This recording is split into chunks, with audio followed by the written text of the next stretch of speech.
salut les gars, il fallait que je me dépêche un peu là pour ne pas être en retard à faire cette vidéo. J'ai un rendez-vous également, beaucoup de rendez-vous aujourd'hui, donc il fallait que je me dépêche un peu. Mais bon, on a les moyens pour rouler, il fallait bien rouler. Et l'équipe technique insiste à me voir un peu partout, mais bon, c'est pas grave. Salut à vous, bonsoir, chez vous en Afrique, en Europe, en Asie, en Amérique et partout dans le monde. On revient toujours dans notre série en Afrique et en diaspora.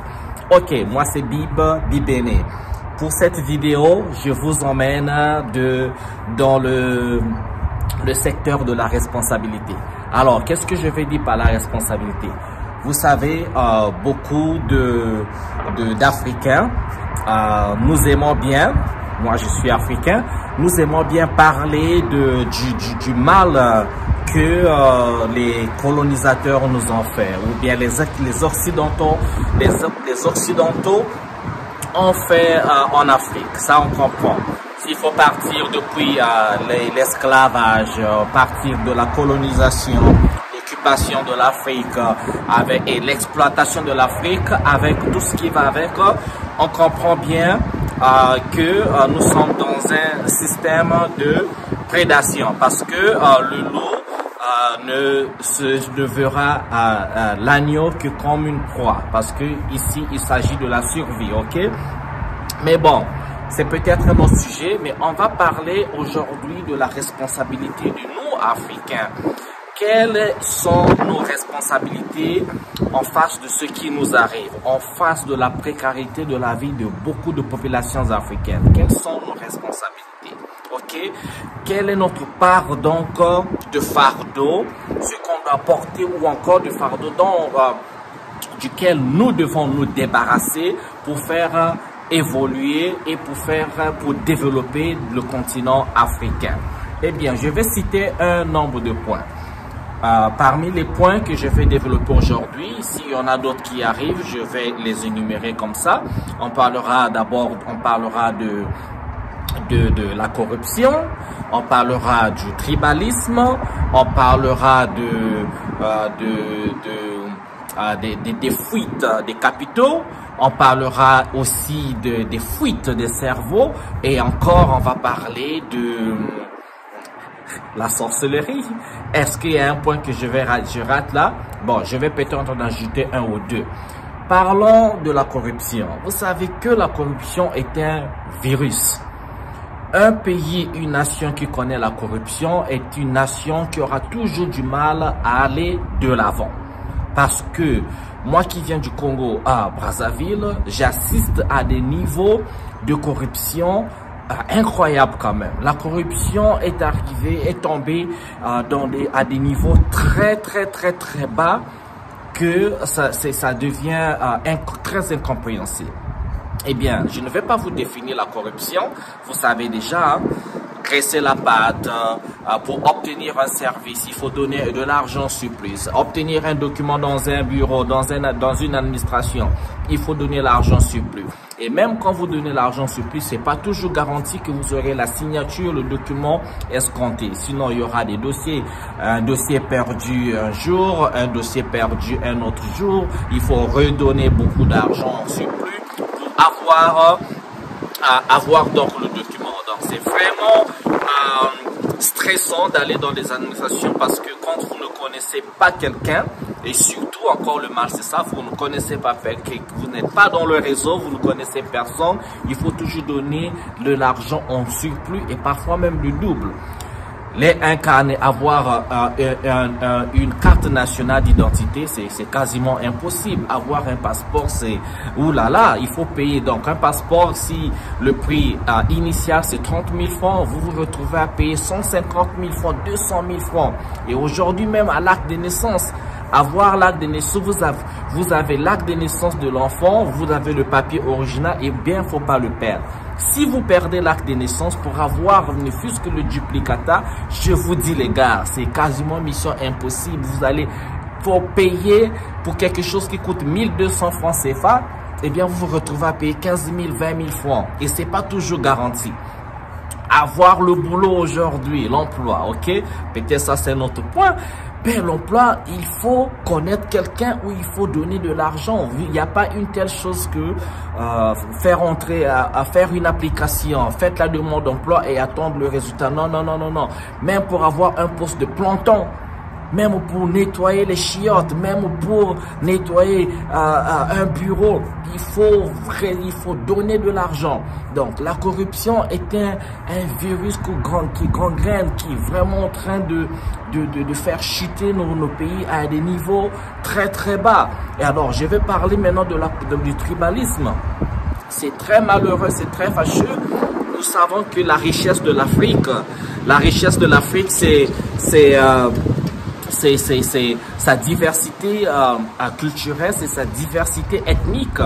Donc nous avons beaucoup d'ethnies chez nous, nous avons beaucoup de langues chez nous, mais malheureusement ce qui devait être notre force constitue quelque part aussi notre faiblesse. Aujourd'hui, l'homme politique utilise le tribalisme, cette diversité culturelle, cette diversité utilise aujourd'hui pour diviser les populations. Eh bien, si l'ethnie qui est au pouvoir, comme on dit, ça veut dire que si votre président de la République ici, il est d'une ethnie donnée, eh bien, ce sont les gens de cette ethnie qui auront tendance donc à dominer sur les autres ethnies. Vous verrez que les directeurs de tous les postes clés dans le pays seront les personnes de cette ethnie. Et vous, le reste, eh bien, vous venez derrière. Je vous donne un exemple du Congo-Brazzaville. Le président au pouvoir, c'est un monsieur qui vient de l'ethnie Mboshi, donc du nord du pays. Vous allez remarquer que chaque groupe ethnique a souvent une phonétique ou des noms particuliers. Ça veut dire qu'il y en a qui des noms quand on voit la formulation, on sait déjà que cette personne doit être soit du nord du pays, soit du sud, soit de l'est, soit de l'ouest. Eh bien, au nord du pays, on va remarquer qu'il y a des noms qui commencent beaucoup par des voyelles. On verra un Atipo, on verra un Akwala, on verra un Anzu. Donc, beaucoup de noms qui commencent par des voyelles, automatiquement, on sait que ça, c'est la partie nord du Congo. Et les noms qui commencent par les consonnes, donc on verra donc les Mabiala, les Masamba, on verra donc les Samba, on verra les Bibene, on verra les Tati. Donc vous verrez tous les noms qui commencent par les consonnes. On va retrouver donc ces groupes ethniques un peu dans la partie sud du Congo. Alors comme le mec au pouvoir est de la partie nord, vous remarquerez que tous les directeurs du bureau sont des gens souvent qui portent les noms qui reflètent donc leur origine ethnique de la partie nord du Congo. Alors maintenant, pour avoir un travail au Congo, si votre nom n'a pas cette résonance nordique, eh bien, il faut laisser tomber. Soit vous êtes dans le réseau, ça veut dire que vous êtes leur ami ou l'ami d'un ami, une recommandation. Si c'est pas une recommandation, eh bien, votre dossier se trouve tout simplement mis dans les armoires. Bien, les tiroirs armoires comme ça, c'est fini comme ça. Et je dis pas que c'est toujours le cas. Il y a des cas exceptionnels comme ça, mais en général, c'est ça. Et surtout quand le tribalisme passe en plein, on remarque que tous les noms, donc ici, et on remarque que tous les noms qui ne sont pas du nord, qui n'appartiennent pas au nord du pays, sont tout simplement écartés. Alors, qu'est-ce que cela fait qu'est-ce que cela a pour résultat? Le résultat, c'est que la compétence n'a plus d'importance. Ah oui, la compétence n'a plus d'importance dans ce cas. Parce que il s'agit pas de venir faire le travail, il s'agit pas de venir utiliser votre cerveau, il s'agit pas de mettre la personne qu'il faut à la place qu'il faut. Mais non, il s'agit tout simplement de garantir le travail à une ethnie donnée, à un groupe de personnes données. Là, c'est ce qu'il s'agit. Et c'est très, très, très fâcheux et c'est très, très, très dommage pour le pays, parce que sans compétence, où voulez-vous que la nation aille sans compétence? On a besoin des compétences. Il faut mettre les personnes qu'il faut à la place qu'il faut. Et ceux qui ne connaissent pas doivent se former et doivent être formés par ceux-là qui ont la connaissance. Et il n'y a pas de honte à ça, parce qu'on le fait pour le bien de la nation. Quand vous mettez les personnes non compétentes, non seulement les personnes ne travaillent pas, et non seulement les personnes n'ont pas de rendement, le bilan est négatif, et c'est le pays qui connaît le coup, parce qu'il n'y a rien qui n'avance, tout est au ralenti. C'est ça le résultat. Donc, il faut bien qu'on réfléchisse à ça. Alors, les responsabilités chez nous, c'est quoi? On va parler donc de la fuite des capitaux. J'ai parlé de la corruption, mais la fuite des capitaux, c'est quoi? La corruption, c'est déjà inclut également le détournement des fonds. Ok? Ça, c'est un point qui, pour moi, fera partie de ça. Détournement de fonds, ça veut dire que bon, c'est un mot, moi j'appelle ça un mot de luxe. Détournement, quelqu'un qui détourne l'argent. En fait, il faut dire quelqu'un qui vole de l'argent. Quand on nomme une personne à un poste stratégique, où il a la responsabilité du portefeuille soit du cabinet ou de l'administration, eh bien, la personne se comporte comme si ce poste ou bien ce département appartenait à son père ou à sa maman. C'est ça. Donc, les gens se mettent à voler de l'argent. C'est devenu quasiment normal au Congo que tout le monde vole de l'argent. Si on te met dans un poste donné, et que tu ne voles pas de l'argent, c'est même ta famille, tes amis, les membres de ta famille qui vont te dire, mais on t'a mis dans ce poste, mais pourquoi tu voles pas? Tu devais profiter, le pouvoir peut changer, si le pouvoir change, tu vas te retrouver dans la rue sans argent. Donc quand on te met dans un poste, il faut voler au maximum, il faut construire les villas, acheter les voitures, alors donner des postes comme ça, des incompétents membres de la famille, il faut faire voyager les gens. Et donc, ce qui résulte aussi à quoi? Cette peur, cette hantise là de dire, bon, le pouvoir va changer de camp, on vole de l'argent. Et qu'est-ce qu'on fait avec cet argent? On va ouvrir des comptes bancaires dans les pays occidentaux. On va ouvrir les comptes bancaires en Suisse, en France, en Angleterre, aux États-Unis, un peu partout en Occident. C'est ce qu'on fait, la fuite des capitaux. La fuite des capitaux. Au lieu, moi je suis encore d'accord que les gens volent de l'argent, mais voler de l'argent, investissez cet argent chez vous. Si vous le faites, alors on aura la chance d'avoir de l'emploi, la création de l'emploi, les jeunes pourront travailler. Mais quand vous prenez des millions, des milliards que vous allez investir dans les pays des autres, les pays des occidentaux, donc les pays de ceux-là qui vous ont colonisé, les pays de ceux-là qui exploitent vos biens naturels, vos ressources minières, vous allez encore mettre votre argent chez eux, mettre des entreprises chez eux, payer les taxes chez eux, chez vous-même, c'est la misère. C'est tellement incompréhensible pourquoi cela se fait. Eh bien, c'est la réalité chez nous. C'est la réalité. Donc, la fuite de capitaux par les voleurs, les détourneurs des fonds publics. L'argent qui ne leur appartient, qui n'appartient ni à eux ni à leur famille. C'est comme ça. Mais non, la fuite des capitaux. Voilà encore un autre problème. Et puisqu'il n'y a pas d'emploi, les jeunes qui vont à l'école, il a fait son baccalauréat, il va à l'université, il finit sa licence, il va en master, il fait master 1, master 2, il a fini les études, il se retrouve dans la rue en train de vendre du pain. Parce qu'il n'y a pas d'emploi, il faut se débrouiller, il faut devenir entrepreneur. L'entrepreneur avec quel capitaux? Si on n'a pas 10 millions, 20 millions, tout ce que vous voulez pour commencer une entreprise, ben on commence avec ce qu'on peut. 50 000 francs, s'il faut vendre du pain, des beignets, eh bien on le fait. Mais alors, toute cette compétence, tout ce qu'on a appris à l'école, après 5 ans, 10 ans, comme on dit, un muscle qui ne travaille pas s'atrophie. C'est comme ça, un muscle qui ne travaille pas s'atrophie, c'est pareil pour le cerveau. Vous ne l'exercez pas dans ce que vous avez appris, vous n'implémentez pas toutes ces connaissances, eh bien ça finit par disparaître. Maintenant, pour ceux qui ont l'occasion, qu'est-ce qu'ils font? Dès qu'ils ont l'occasion de se retrouver dans un pays étranger, de quitter le Congo, quitter l'Afrique, ils vont aller en Occident, ils vont aller aux États-Unis, en Angleterre, ils vont encore mettre leur cerveau au service de ceux-là même qui ont colonisé nos pays et de ceux-là même qui exploitent nos ressources minières. Donc, c'est ce qui est très, très, très incompréhensible aussi. Mais on comprend bien ce qui doit se passer et c'est fâcheux, c'est malheureux pour nos pays. C'est très dommage.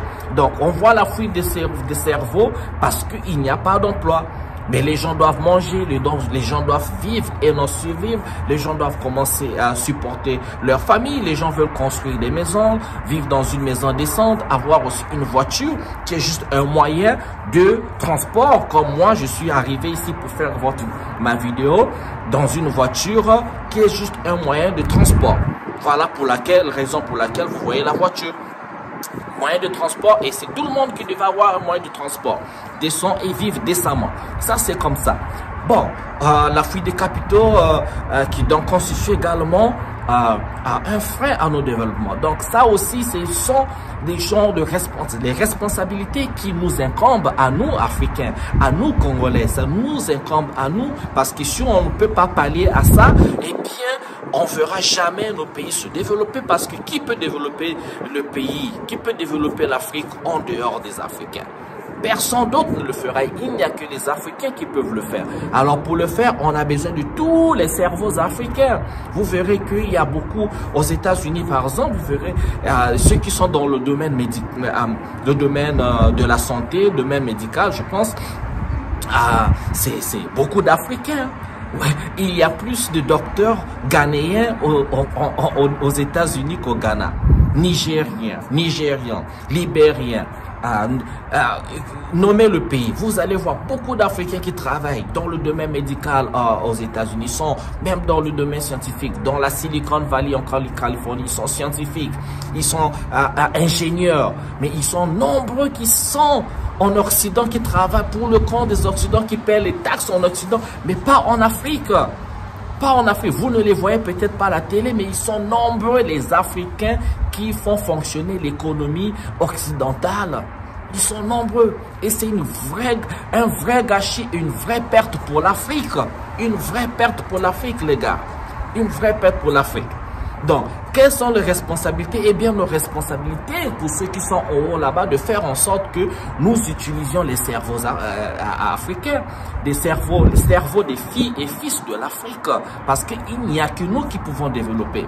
On dit ces choses-là, c'est pour éveiller les consciences. Et les consciences, c'est pas seulement pour ceux qui sont au bas niveau, mais c'est surtout ceux qui sont au haut niveau, parce que vous avez les pouvoirs décisionnels. Si le président de la République se lève un jour, dit on arrête avec la corruption, réellement, et on fait des exemples. Celui qui vole de l'argent, il est en prison, mais pas seulement lui, par exemple, lui et sa famille, on les met en prison. Celui qui vole de l'argent, on les flagelle sur le lieu public pour faire un exemple à tous ceux qui vont voler l'argent de l'État. Celui qui arrive à un poste, c'est pour un objectif donné. Si vous avez la direction pour 5 ans, eh bien après 5 ans, on doit voir le bilan. Si le bilan est nul, eh bien vous êtes parti, vous êtes chassé du poste. Tout doit être contrôlé. La fonction publique, il faut contrôler quand même. Quand on dit le travail commence à 8 heures, il ne faut pas arriver au travail à 10 heures. Quand on dit c'est 8 heures de travail, mais on n'a pas dit 8 heures au travail. Mais vous connaissez la réalité. Quand on dit le travail qui doit commencer à 8 heures, eh bien, les fonctionnaires arrivent à 10 heures.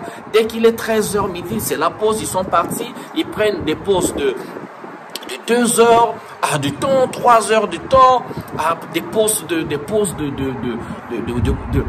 pauses incompréhensibles. Et après, l'administration est quasiment aux arrêts, tout le temps aux arrêts.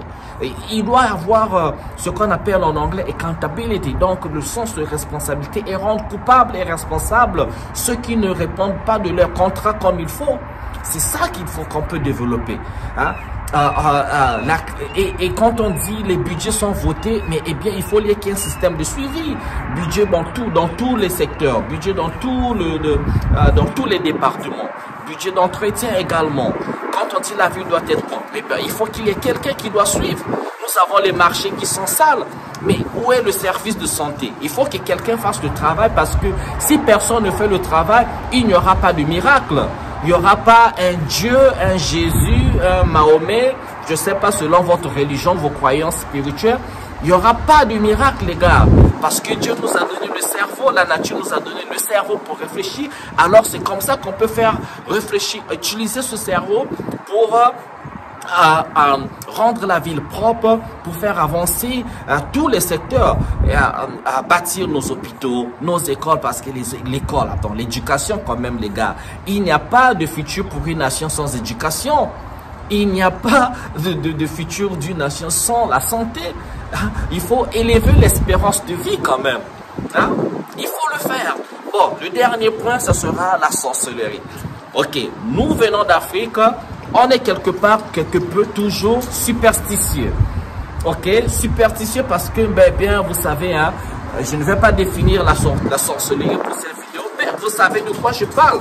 Il y a beaucoup de gens d'Africains également qui sont en Occident, qui veulent arriver, rentrer en Afrique pour développer, faire des choses. Mais ils ont peur. La peur, c'est de se confronter avec des maladies que la science occidentale ne peut pas expliquer, que la science africaine peut expliquer. Alors les gens aussi ont peur de ça. Et la sorcellerie, cette sorcellerie, c'est quoi?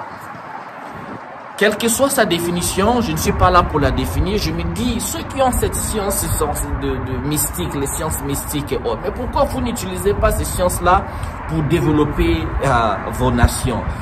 Utilisez ces sciences-là pour protéger les nations contre les envahisseurs étrangers, contre les exploitateurs. Pourquoi ne pas le faire? J'ai déjà fait des vidéos sur ça. Vous voyez mes vidéos, j'en fais, je crois, 2 vidéos extensives sur cette histoire de sorcellerie et sciences mystiques. Pourquoi pas? Mais comprenez qu'il y a des gens, des Africains qui veulent pas rentrer en Afrique juste parce qu'ils ont peur d'être confrontés à ça.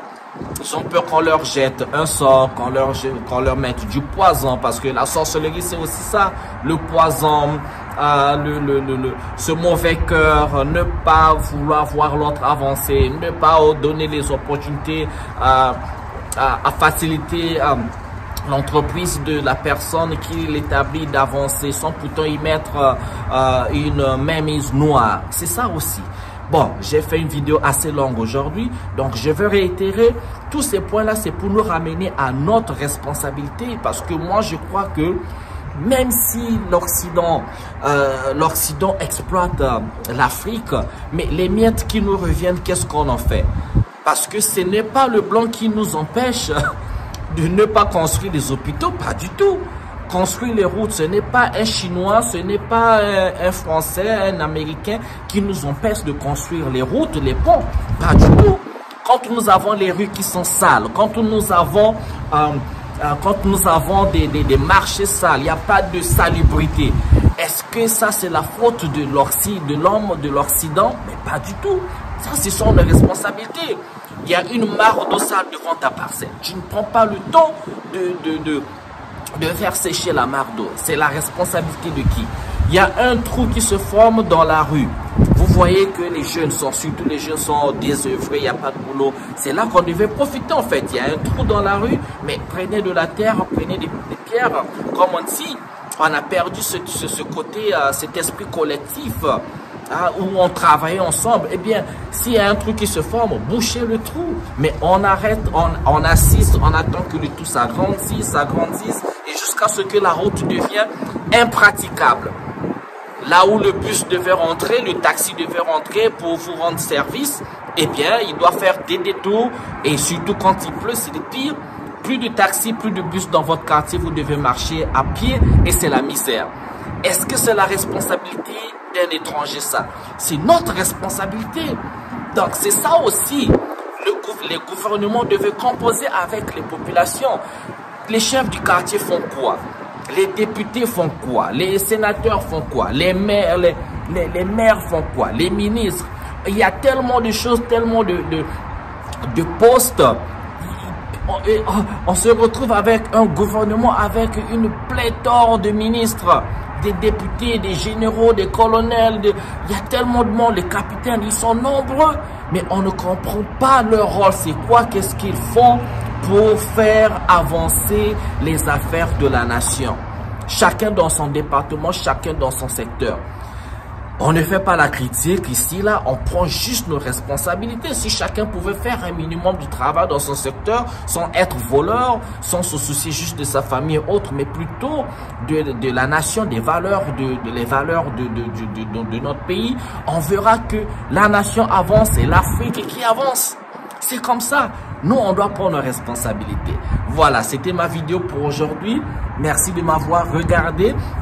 S'il vous plaît, souscrivez-vous, abonnez-vous à ma chaîne En Afrique et en Diaspora, partagez la vidéo, laissez les commentaires, trouvons les solutions ensemble parce que moi je crois en l'Afrique, moi je crois en l'avenir de l'Afrique et regardez, si Dubaï a été construit en 20 ans, 30 ans, eh bien en 15 ans on peut construire, on peut transformer, c'est bien possible les gars. Faites les mathématiques, c'est bien possible, les compétences sont là. Les sciences sont là, les compagnies qui construisent tout ce que vous voulez sont là. Il suffit juste de payer, c'est tout. Voilà, je vous adore les gars. On se retrouve à une autre vidéo.